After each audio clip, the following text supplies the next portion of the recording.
Wow. This is really, really cool.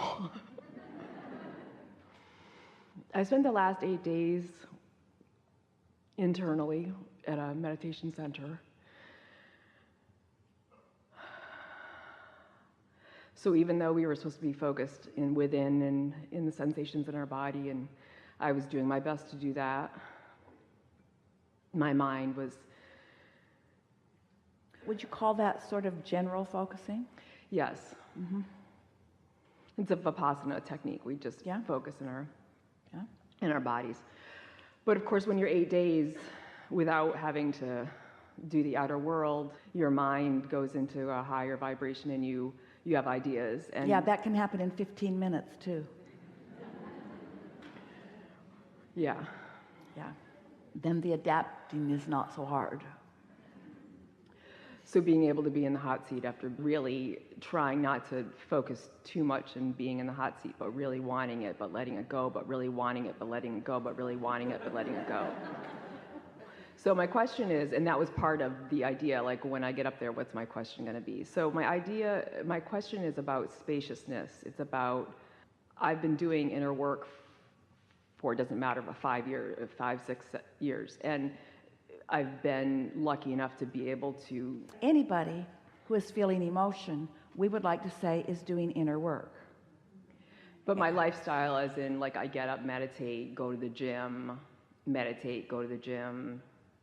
So I've gotten myself very conditioned to not, like, loving spaciousness on the highway, in the restaurant. It's interesting, isn't it? Yes. It's interesting that in the quest for alignment, for the purpose of living life fully, you've sort of withdrawn from the full life that you want to live. Yes. Yeah. So my question is, am I ever going to be, because I have this feeling that if people come around me, they're going to suck my energy, and I'm a bright light and they're attracted to me, but I don't want them. But the thing is, when you are a bright light, as you often are, and they are attracted to you, they're not going to suck your energy. Together you are going to compound one another's energy, because law of attraction puts you together for that reason. But if you are fearful that your energy is going to be sucked from you, then you're not in the place where the energy is there, and then others who either fear the same thing that you fear, or who are maybe doing what you fear that they're doing, are attracted around you. In other words, your thoughts are powerful. Yeah, and so I'm getting that more and more, and I'm able to, instead of coming here and sitting in the back and But the reason that we wanted you to come up, it was easy to find you. Your energy's in a good place because you have managed to shut down so many things that you might be thinking about. And so we wanted to draw you out into a conversation. We wanted to draw you out into the world. Oh, we so want you to hear this. And this is true of us as well. And we're going to back up and tell you everything that we mean about that.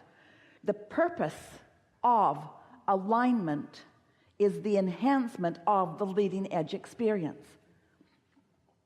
We're going to say this till you all hear it. The debate over spiritualism versus materialism has been going on in communities like this for a long time. And so often people think that it cannot be both. And we want to say there is nothing more spiritually based than the materialism of your physical world, because it is an exaggerated, further leading edge expression and extension of that spirit. And you came into this leading edge time-space reality because you do want to manifest that. But feel the difference between being in alignment and manifesting it, and needing it to be manifested in order to be in alignment. That's the conversation that we've been having all day here today. So this is the big news that we want to give to you in a way that you can really hear it.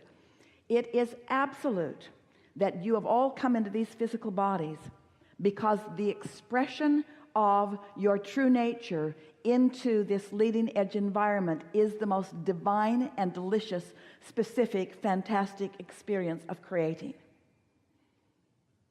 And what you call God, what we are calling source or your inner being, is having that experience with you at the same time that you are having it. These thoughts that are turning to things for us, we'll just say it in a way that you can really hear it bluntly. The thoughts that are turning to things for us are happening through you. that makes you really important to the equation. Did you hear that? So here you are trying to meditate yourself into unphysicality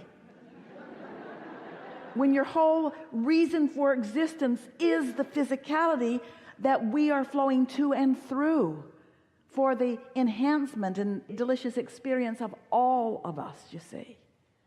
You really heard that, didn't you? I did.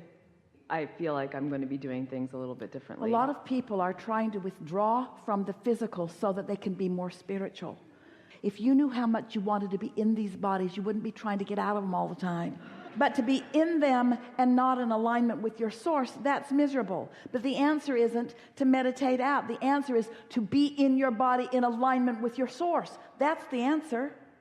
No other answer will do. That's what you see in the children. That's what you see in the athletes when they are performing at their best. That's what you see in the mental giants. That's what happens when somebody gets a wonderful idea that revolutionizes your economy or your ecology or something. Turning thoughts to things is why you're here. And nothing less than that will do for you while you are here. And everything that is non-physical, that is spiritual, is backing you up in that endeavor and accomplishment. Everything. Really good. Enough? I think so. Really good. Really good. Really good.